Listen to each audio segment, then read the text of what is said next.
The day I was supposed to say, "I do," was the day my heart finally spoke louder than my fear. I still remember standing in front of the mirror, staring at a woman dressed as a bride and not recognizing her. The white gown hugged my body perfectly, but inside something felt loose, unsettled. My hands were cold, my chest felt tight. Everyone thought it was nerves, everyone except her. "Lena." She stood behind me, quiet, holding my veil like it was made of glass. Her reflection met mine in the mirror. For a moment the world softened. It always did when she was near. "You look beautiful," she said. Her voice was steady, but I knew her too well. Her fingers trembled just a little as she pinned the veil. "Don't cry already," I teased gently. "We're not at the emotional part yet." She smiled, a small one, the kind she used when she was hiding something. "I'm not crying," she said, "just allergies." I laughed, but my chest tightened. She never lied well to me.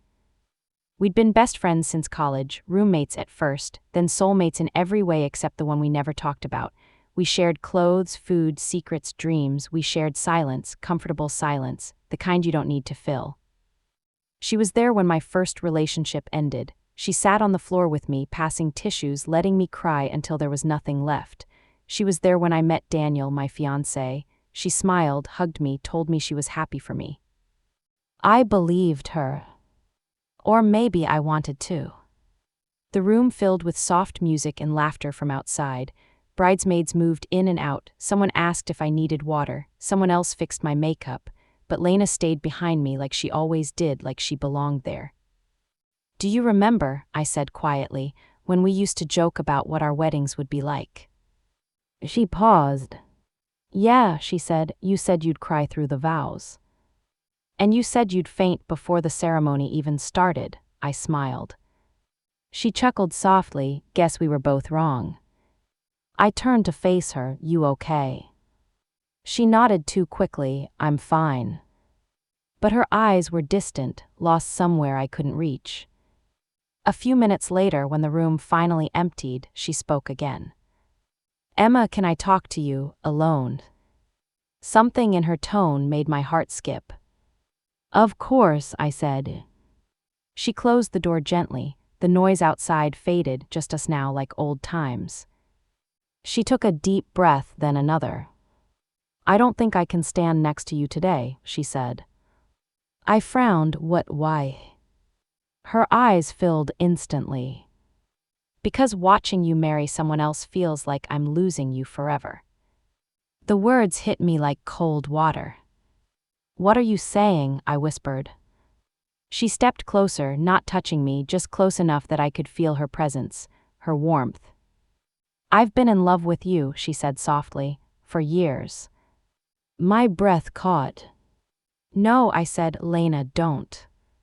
"I know the timing is terrible," she continued, tears sliding down her cheeks.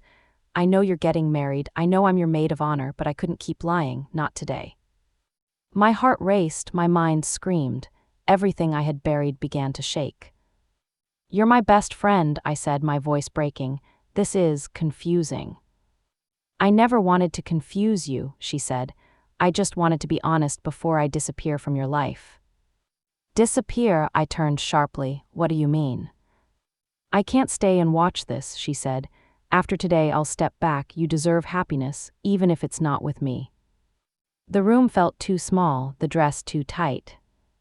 "You should leave," I said, forcing the words out. "You're crossing a line. I can't deal with this right now." Her face fell, but she nodded. "I understand," she said quietly. She walked out, closing the door behind her. And suddenly, the silence was unbearable. I sat on the chair, staring at my reflection again, but now I really didn't recognize myself. Memories flooded my mind. Lena falling asleep on my shoulder during movie nights. Lena holding my hand when I was scared. Lena knowing what I needed before I said it. How did I never see it? Or did I see it and just ignore it? A knock interrupted my thoughts. It was time. The music outside grew louder, guests took their seats. My father waited to walk me down the aisle. But my heart wasn't there. I stepped into the hallway to breathe.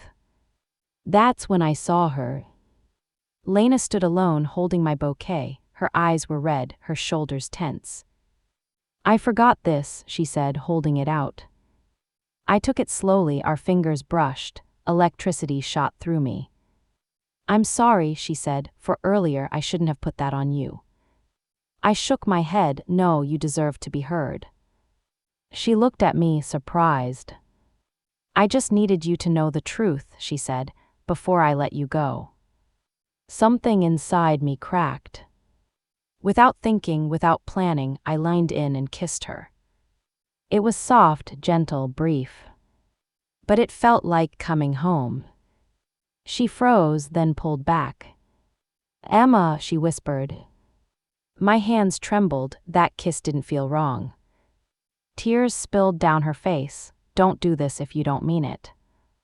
I don't know what it means, I said honestly.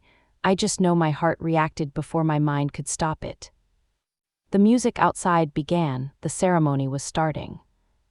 I can't marry someone, I whispered, when my heart is standing right in front of me. She shook her head. You don't have to choose me. Please, don't ruin your life because of a moment. This isn't a moment, I said. It's years I never questioned. I thought of Daniel, kind, loving, safe. But safe wasn't honest anymore. I care about him, I said, but loving him isn't enough if I'm not fully there. She looked away. You're scared.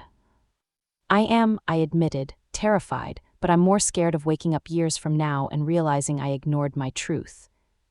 Silence wrapped around us. I won't pressure you, Lena said softly. Whatever you choose, I'll respect it. I looked at her, really looked at her. For years you were my safe place, I said, and I never asked myself why. She smiled through tears. Maybe some loves grow quietly. I took her hand. I don't know what happens next, I said, but I know I can't pretend anymore. The ceremony waited, expectations waited. But my heart finally didn't. I stepped away from the aisle. Not toward her, not away from her. Just toward honesty. Later, when the room emptied and the noise faded, we sat together on the steps outside. No rush, no promises. Just truth. Sometimes love doesn't arrive loudly. Sometimes it waits patiently until you're brave enough to listen.